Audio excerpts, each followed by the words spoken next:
the three fundamental principles from the fundamentals of Islam, supported by evidences from the Book of Allah and the Sunnah of His Messenger sallallahu alaihi wasallam.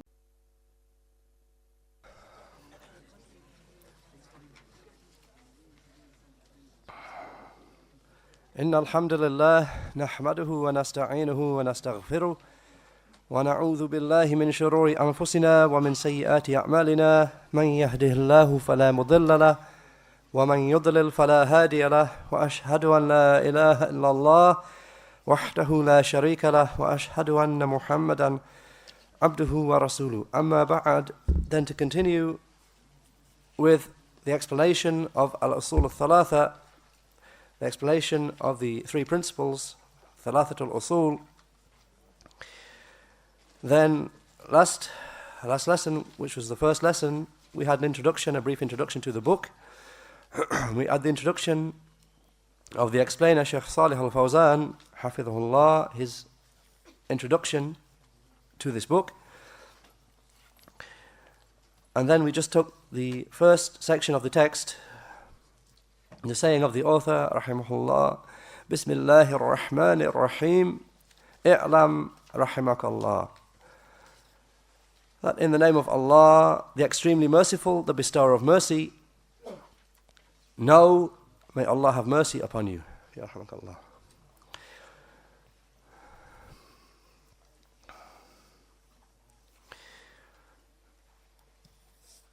And we covered a number of matters, and then because the time is quite late, then we'll just continue.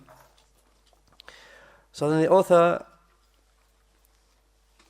rahimahullah, he continues on what occurs in this Lebanese edition that I and some of us have on page 15, and what most of us have on page 13 of the Egyptian edition, that the author Shaykh al-Islam Muhammad ibn Abdul Wahhab, rahimahullah, he continued. So having already said, Bismillahir Rahmanir Rahim, in the name of Allah, the extremely merciful, the bestower of mercy,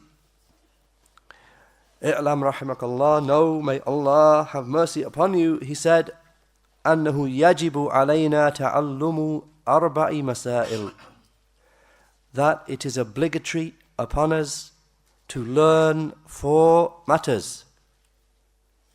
So it obviously continues, know, may Allah have mercy upon you, that it is obligatory, wajib, upon us to learn, to acquire ilm of 4 matters. Shaykh al-Fawzan, hafidhahullah, he said in his explanation, his saying, yajibu, it is wajib, it is obligatory. Shaykh al-Fawzan said, al-wajib, he explained, he gave a definition of what this word wajib, obligatory, means. He said, the wajib, the obligatory, the wajib is ما يثاب فاعله ويعاقب تاركه. The wajib, the obligation, is that which the one who does it is rewarded, and the one who leaves it is punished. He is liable to punishment. Then he mentions a second ruling to distinguish, and al-mustahab, and that which is recommended, mustahab. He gives a definition for the mustahab. Huwa ma yuthabu fa'iluhu wa la yu'aqabu tarikuhu. And the mustahab is that which whoever does it, he is rewarded, and the one who leaves it is not punished. And then he gives a definition of the third of the 5 Islamic rulings. He said, and al-mubah, the permissible. He said the mubah is, explaining it, la thawaba fi fi'alihi wa la iqaba fi tarakihi. Mubah, that which is permissible, lawful, or that which is permissible rather, there is no reward in doing it and no punishment in leaving it. So here Shaykh al-Fawzan has brought 3 of the 5 Islamic rulings and explained the definition of them. Obviously the 2 remaining ones being the makruh, that which is literally disliked, I mean that, and the scholars define that as being that which a person who leaves it is rewarded, and a person who does it is not liable to punishment. And of course the fifth and last one, the haram, which the scholars define the opposite way to the wajib, that the haram being that which a person who does it is liable to punishment, and a person who avoids it is rewarded. So Shaykh al-Fawzan here, he brought a definition for the first three, because in the text there occurs the word yajibu, it is wajib. So he explains what is meant here by wajib. When the author says wajib, what does that mean? Then he himself explains that and says, so he's saying yajibu, it is wajib, means that this matter is not from that which is mustahab, it's not from that which is recommended, and it is not from that which is mubah, it is not from that which is merely permissible. Rather it is from al-wajib al-aini. This matter the author is dealing with and mentioning here is from al-wajib al-aini, an individual obligation, meaning an obligation upon every individual. And he makes the distinction here, or he uses the word which he will go on to explain in a short while, that there are two branches of the wajib. The first of them, that which is a duty, which is the case here, a duty on every individual, al-wajib al-aini, wajib upon every ain, and every individual. And the second one is al-wajib al-kifai, a communal obligation. And as we will see before long, the Shaykh himself mentions, as for the first one, al-wajib al-aini, that is the obligation that is obligatory upon every individual, irrespective of the individual. Everybody, it's obligatory upon every individual. It's not sufficient that we say, well, there's enough people here, they know it, so I don't have to learn it. No, it's wajib al-aini, everyone has to learn it. And the second is al-wajib al-kifai. It's a communal obligation. As long as a sufficient number of the Muslim community learn it, then the obligation falls away from the rest, as the Shaykh will mention shortly, inshallah. So what he's mentioning here is the first category, the first type, the obligation upon every individual. So to repeat what he just said, he said, so he's saying yajibu, it is obligatory, meaning that this matter is not from the recommended, and nor is it from the mubah, that which is merely permissible. Rather, it is from al-wajib al-aini. It is an obligation upon every individual. So if we were to leave learning these matters, I mean these matters that will follow here, if we were to leave learning these matters, then we would be sinful. There would be itham upon us, we would be sinful. Since this is the case with al-wajib. This is the case with an obligation. If you leave it, you're sinful. So he did not say, yustahabbu lana, it is recommended for us, or yustahsanu lana. He did not say it is commendable for us. Rather he said, yajibu alayna, meaning wujuban.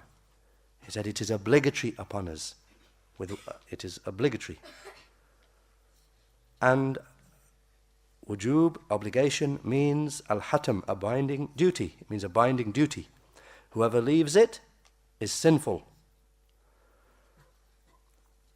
And because knowledge, ilm, cannot be acquired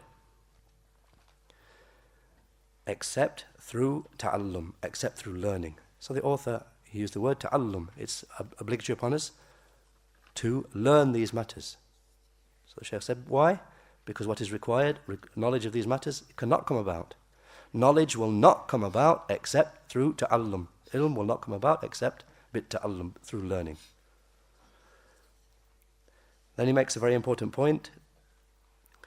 And learning requires inaya wa juhd wa waqt wa yahtaju ila fahmin wa ila huduri qalb. هذا هو التعلم. He mentions some golden principles for us here that we are all in need of. He said, to repeat the first part, and because knowledge cannot be acquired, It won't just fall into your heart. It won't just appear. One day you wake up and it's there, appeared in your heart. It comes about through a certain process you have to go through, which is at-ta'allum, learning. So the Shaykh said, and because knowledge cannot be acquired except through learning. And then he mentions, then learning requires something. How do you go about learning? You just sit down and learning happens? No. The Shaykh said, and learning requires inaya. This word, either care and attention, or it could be translated as diligence. Inaya, giving care and attention. And juhud, the second one, effort. And waqt, and time. And it requires faham, understanding. And it requires huduru qalb, literally attentiveness of the heart. This could be very roughly translated as concentration. But literally it's attentiveness of the heart, that your mind is not somewhere else, your heart is not somewhere else. It's on the task that you're trying to learn. So just repeat that because of the importance. The Shaykh said, knowledge, ilm, will not come about except through ta'allum, except through learning. And learning requires, then he mentioned these 5 matters which learning requires. I mean, all of them are essential. You can't just have one thing, well, I put my time in there and I didn't get the result, but you didn't put the effort in. Or I put the effort in, but you didn't put enough time in, etc. So he mentioned 5 things that are essential. Inaya, care and attention. Juhud, effort. Waqt, time. Faham, understanding. And huduru qalb, attentiveness of the heart, or concentration. The Shaykh said, this is ta'allum, this is learning. Then he said, he's saying arba'i masail, so it is obligatory upon us to learn arba'i masail, 4 matters, 4 masail. Shaykh al-Fawzan said, meaning topics. What's meant by masail here, literally questions, it means topics.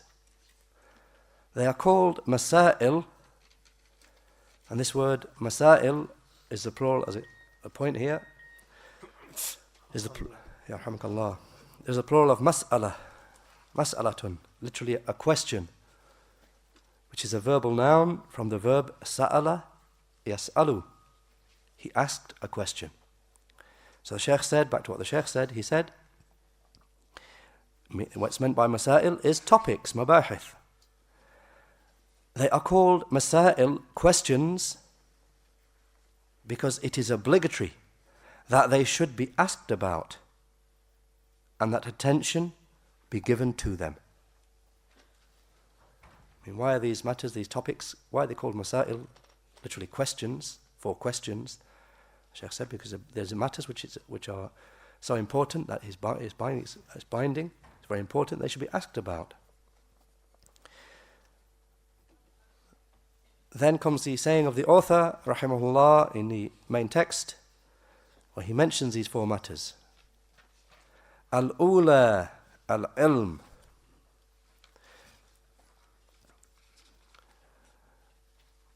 The first is knowledge. Al-ilm. The first is knowledge. Al-ilm. Shaykh al-Fawzan said, hafidhahullah, he's saying al-ilm, knowledge. What is meant by al-ilm, knowledge, here is al-ilm al-shar'i. The legislated knowledge, meaning Islamic knowledge. So when we find in the text here, it's been referred, these 4 matters are obligatory upon us to learn. First of them being al-ilm, knowledge. Which knowledge?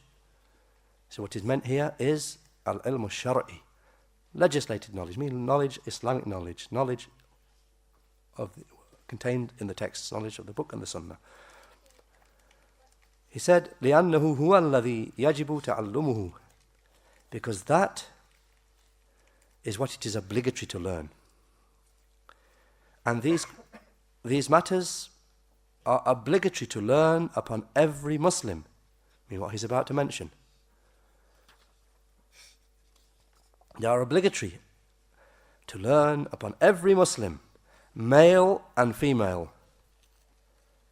free or slave, rich or poor, a king or a pauper.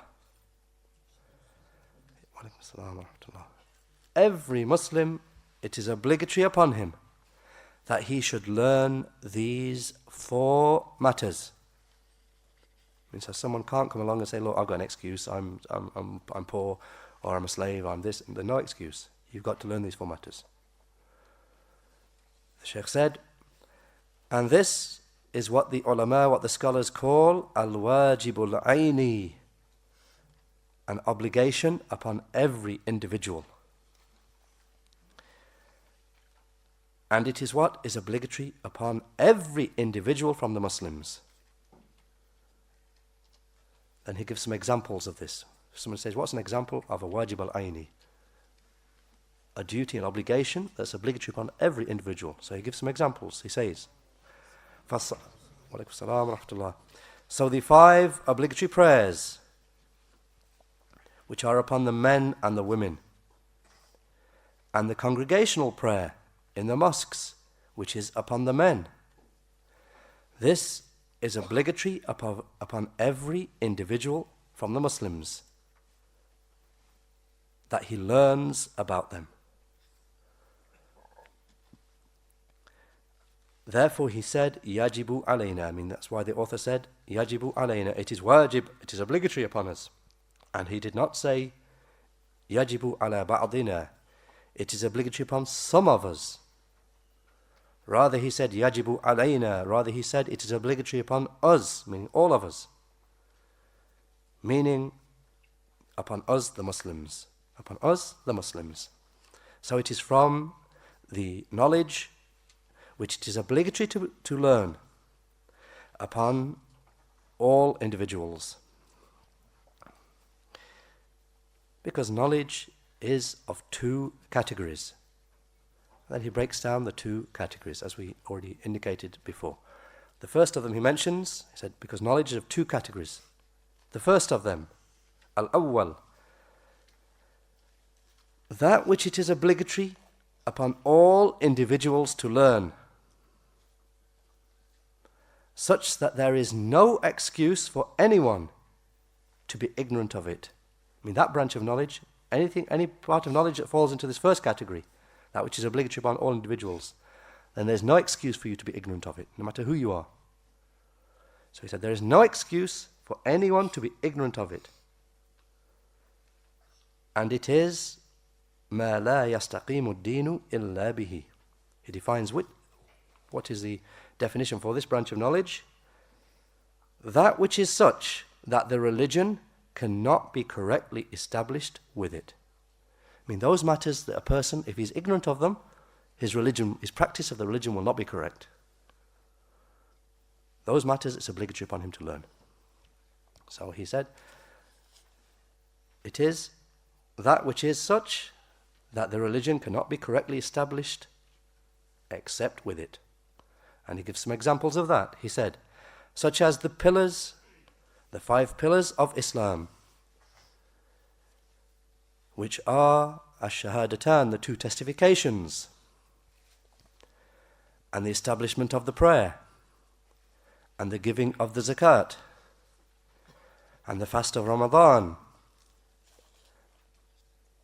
and Hajj to the sacred house of Allah. It is not permissible for the Muslim to be ignorant of that. Rather, he must learn it. I mean, all of those 5 pillars fall under those things which are obligatory upon all individuals. I mean, someone can't say, look, there's plenty of people praying, I don't have to pray. There's enough people praying in this community, I don't need to pray. Or there's enough people in the world making Hajj, I don't need to make Hajj. I've got the ability, I've got the wealth, but there's enough people making Hajj these days, I don't need to do it. No. These matters, these 5 pillars, are obligatory upon every individual. Then the Shaykh said, since learning the meaning of the 2 shahadas, learning the meaning of the 2 testifications,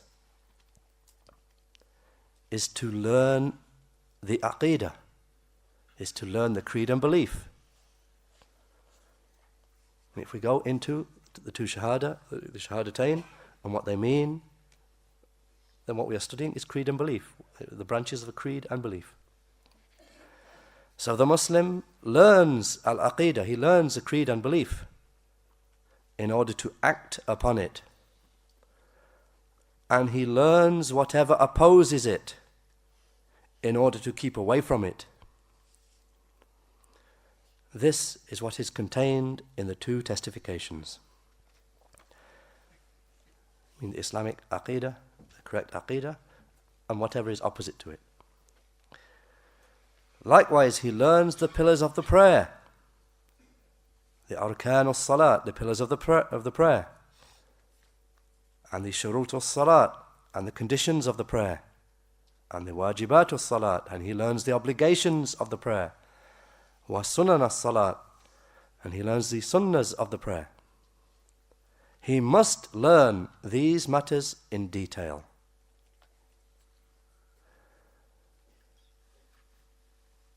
It is not just the case that he can pray when he does not know the rulings of the prayer. How can a person do an action when he does not have knowledge of the action which he is performing? How can he do it? How can he perform the salat? How can he perform the prayer when he is ignorant of its rulings? So it is essential that he learns the rulings of the prayer.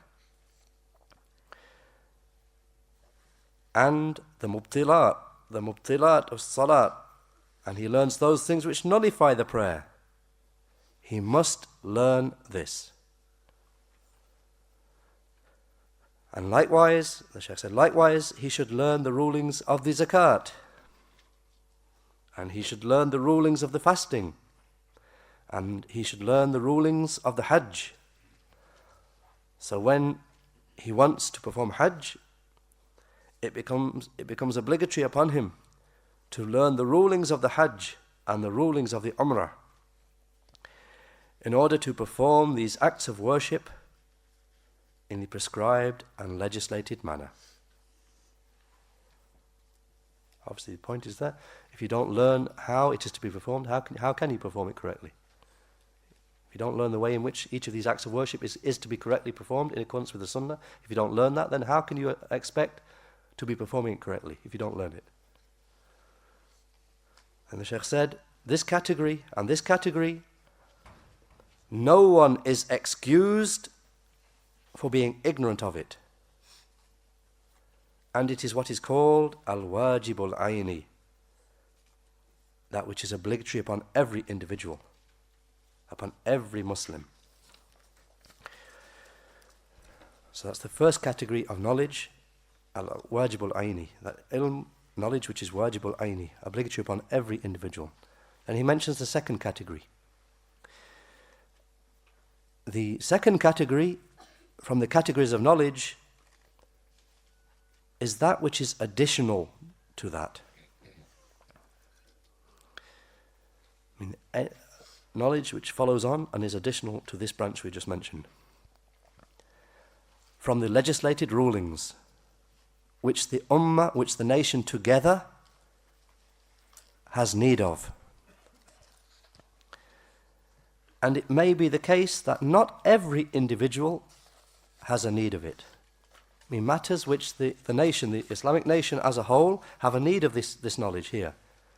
But maybe not every individual will have a need of of every part of this knowledge. The second category of knowledge. Then the Shaykh gives some examples, he said, such as the rulings of bay', of trading, and the rulings of dealings and transactions, and the rulings of al-awqaf, the rulings of endowments, religious endowments, and mawarith, and laws of inheritance, and al-wasaya, bequests, and the rulings of marriages, and the rulings relating to crimes. These are essential for the nation. All of these matters are essential that the Muslims have this knowledge. They don't lose this knowledge. The Shaykh said, however, it is not obligatory upon every individual from the nation, that he has to learn it. Rather, if these things are learnt by sufficient scholars, by sufficient number of scholars, such that what is required is attained, then that will suffice. I mean, all these matters that he mentioned here as examples, matters of inheritance, bequests, endowments, dealings and transactions, so as long as sufficient number of people of knowledge have learned this, so that the Muslims can refer back to them, then that suffices. It doesn't mean everybody, every single Muslim upon the face of the earth has to learn these things. No. Not like the first category. The Shaykh said, then that will suffice, so that they can fulfill the need of the Muslims for legal judgments and for religious verdicts and for teaching and other than this. This is called wajibul kifaya. This is called the communal obligation. I mean, that which is, so long as some of the community, a sufficient number of the community learn this matter, then the obligation falls away from the rest. And the Shaykh actually says that. He says, such that if a sufficient number of people carry it out, then sin falls away from the rest. And if all of them leave it, then they will all be sinful. Meaning that this is still an obligation, it's still a wajib, it's still an obligation, it still has to be carried out, but it's not an obligation that every single person has to do it, like the first one. As long as a sufficient number of the ummah carry it out to suffice, then that obligation will have been carried out, and the sin, which would be there, if nobody carried it out, we'd all be sinful if these matters were not learnt. But if sufficient number of people learn them, then the sin falls away from the rest for not learning them. They're not sinful for not learning them. Then he said, so the ummah, the nation, must have people who learn this category, since they are in need of it. However, it is not said to every individual, it is obligatory upon you to acquire knowledge of these matters. Because this may not be possible for every individual. I mean, to learn all these detailed matters of inheritance, all the detailed matters of trading, wouldn't be possible for every single Muslim to learn all of these matters in detail. The Shaykh said, rather, this is specific to the people of ability and the people of capability from the nation. And because if this is learnt by some of the nation, then the obligation has been established. Contrary to the first category,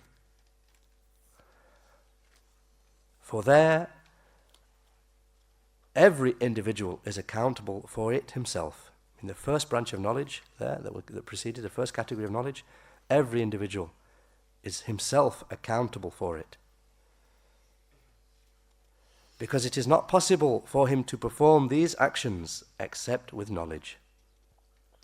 And therefore the Shaykh, meaning the author, Shaykh al-Islam Muhammad ibn Abdul Wahhab, rahimahullah, he said, Yajibu alayna. When he's introducing these matters, he said, it is obligatory upon us. And he did not say it is obligatory, Yajibu ala al-Muslimin, أو يجب على بعضهم.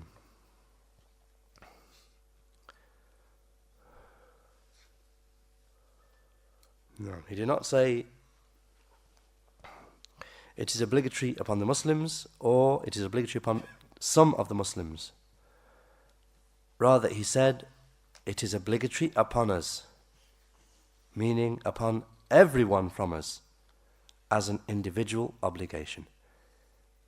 I mean, the matters, stressing the point that the matters he's dealing with here are not from the second category that's just been mentioned here. They are from the first category that every one of us has to learn. The Shaykh said, Shaykh al-Fawzan said, and we should know before entering into the matters that what is meant by al-ilm, what is meant by knowledge, which it is obligatory upon the nation, either wujuban ayniyan aw kifayiyan, I mean that knowledge which is obligatory upon the nation, whether it be the first or the second category, whether it be that which is obligatory upon every individual, or whether it be that which is obligatory upon some, then it is al-ilm al-shar'i. What is this obligatory knowledge? It is the legislated knowledge, that which the Messenger sallallahu alaihi wasallam came with. So as for obligatory knowledge, which is obligatory upon the nation, with the two categories there, that which is obligatory upon every individual, or that which is obligatory upon some, what is that knowledge? It is the legislated knowledge, the Islamic knowledge, that which the Messenger sallallahu alaihi wasallam came with. That's the knowledge being referred to. Then the Shaykh said, as for al-ilm ad-dunyawi, as for worldly knowledge, and he gives examples of this, such as the knowledge of industries and professions and arithmetic and mathematics and engineering. فَهَذَا الْعِلْمُ مُبَاحٌ. Then this knowledge is permissible. This is not the obligatory knowledge that's being referred to. This is permissible knowledge. It is permissible to learn it. And it can be obligatory. I mean, in some cases it can be obligatory if the ummah, if the nation has need of it. Then it will be obligatory upon those who are capable. However, it is not the knowledge which is intended in the Quran and the Sunnah. In the texts of the Quran and the Sunnah that encourage knowledge, we don't say that refers to engineering and mathematics and so on and so forth. We don't say that. The Shaykh said these branches of knowledge are permissible knowledge only. And there may be some cases when the nation, when the ummah needs it, that it becomes obligatory upon those who are capable of it. So he said that this is not the knowledge intended in the Quran and the Sunnah, that which Allah the Most High has praised and commended its people, and that which the Prophet sallallahu alaihi wasallam said about it, al-ulama warathatul anbiya, that the ulama, the scholars, the people of knowledge, are the inheritors of the prophets. What is meant is al-ilm al-shar'i, is the legislated knowledge, the Islamic knowledge. Doesn't mean those are scholars of science or scholars of mathematics and so on. No. The scholars are the inheritors of the prophets, mean the scholars of, as the Shaykh said, al-ilm al-shar'i, legislated knowledge, Islamic knowledge. As for the hadith, they mention in a footnote this hadith, this part of the hadith, al-ulama'u warathatul anbiya, the scholars, the people of knowledge, are the inheritors of the prophets. They mention in a footnote, this is reported by al-Bukhari ta'liqan. It's reported by al-Bukhari in disconnected form, I mean without a fully connected chain. In the book of knowledge, chapter, knowledge comes before speech and action. It follows on from hadith number 67. I mean, it's not part of the book. It's included by al-Bukhari in his book, but it's not part of the book. It's just mentioned as a note along with the book. And reported by Abu Dawood and Ibn Majah and at Tirmidhi from a hadith of Abu Darda radiyallahu anhu. And the narration of Abu Dawood, Shaykh al-Albani rahimahullah, he declared it sahih, authentic. And it's part of a longer hadith that begins, Man salaka tariqan yatlubu fihi ilman salaka Allahu azza wa jal bihi tariqan min turuq al-jannah. It's part of a longer hadith, this hadith that the scholars are the inheritors of the prophets. The start of the hadith with Abu Dawud begins, whoever follows a path through which he seeks knowledge, then Allah the Mighty and Majestic will cause him through it to be upon a path from the paths leading to paradise. to the end of the hadith. And part of the hadith being this wording, al-ulama warathatul anbiya, the ulama, the scholars, are the inheritors of the prophets. So as the Shaykh said, what's meant here is al-ilm al-shar'i, Islamic knowledge. As for worldly knowledge, then whoever is ignorant of it, then there is no sin upon him. And whoever learns it, then it is mubah, it is permissible for him. And if he uses it, or if he utilizes it to benefit the nation, the ummah, then he is rewarded for it. And if a person died and he was ignorant of this knowledge, I mean knowledge of al-ilm ad-dunyawi, knowledge of the matters of the dunya, of this world, engineering, mathematics, arithmetic, and so on, as the Shaykh said. He said, if a person died and he was ignorant of this knowledge, then he would not be taken to account for it on the day of resurrection. However, whoever died and he was ignorant of al-ilm al-shar'i, of the legislated knowledge, Islamic knowledge, particularly essential knowledge, then he will be asked about it on the day of resurrection. Lima lam tata'allam? Limadha lam tas'al? Why didn't you learn? Why didn't you ask? The Shaykh said, the one who says when he is placed in his grave, Rabbi Allah wal Islamu dini wa Nabiyyi Muhammad sallallahu alayhi wa sallam, hadha yanju. The person who says when he is placed in his grave, my Lord is Allah, and Islam is my religion, and my Prophet is Muhammad sallallahu alayhi wa sallam, this person will be saved.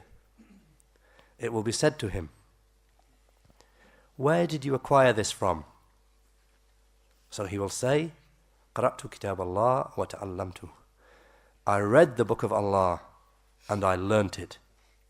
That's what it will be said, as occurs in the narration. It will be said to him, where did you acquire this knowledge from? When the person replies to the angels, my Lord is Allah, and Islam is my religion, and my Prophet is Muhammad.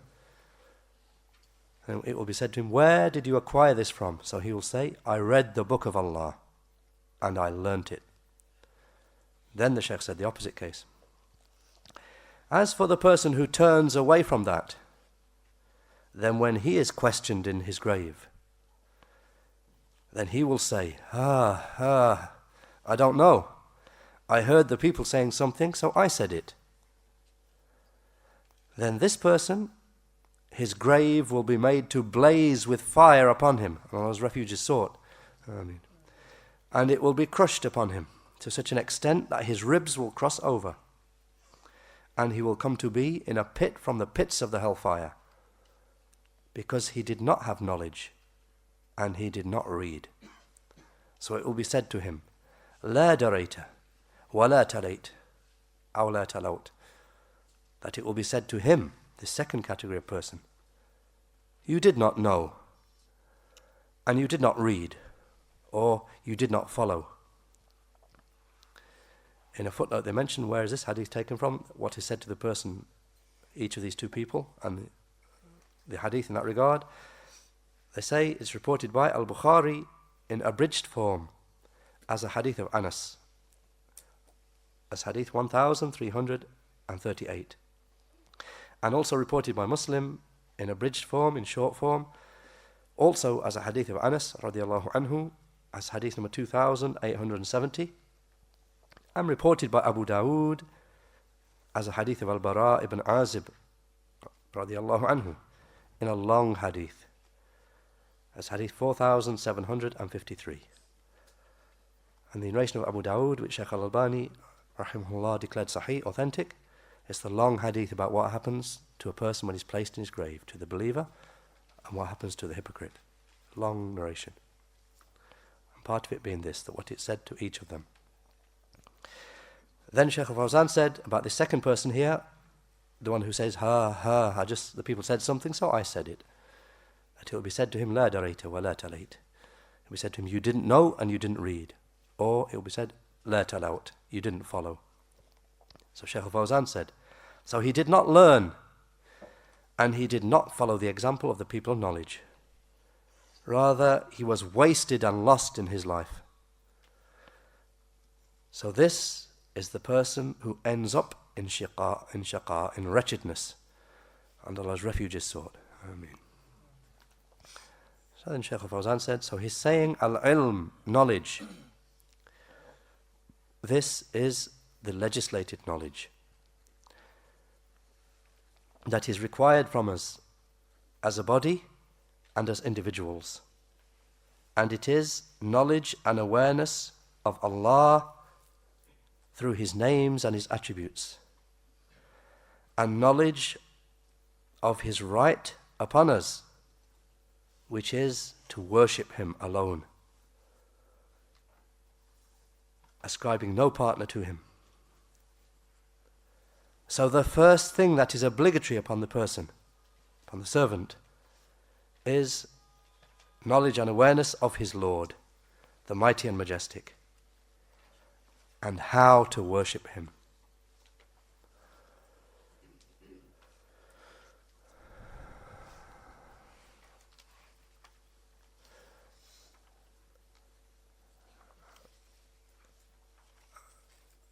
And that's where we'll leave it, inshallah. It is late. We'll leave the remainder until next time, inshallah. Where he continues saying, وَهُوَ مَعْرِفَةُ اللَّهِ وَمَعْرِفَةُ نَبِيهِ وَمَعْرِفَةُ دِينِ الْإِسْلَامِ بِالْأَدِلَّةِ. So the remainder of the first matter that's obligatory upon us to learn, al-ilm, knowledge, as he said, which will be, and it is knowledge of Allah and knowledge of His Prophet and knowledge of the religion of Islam with the proofs. And we'll take that and what follows next time, inshallah. Any points of clarification?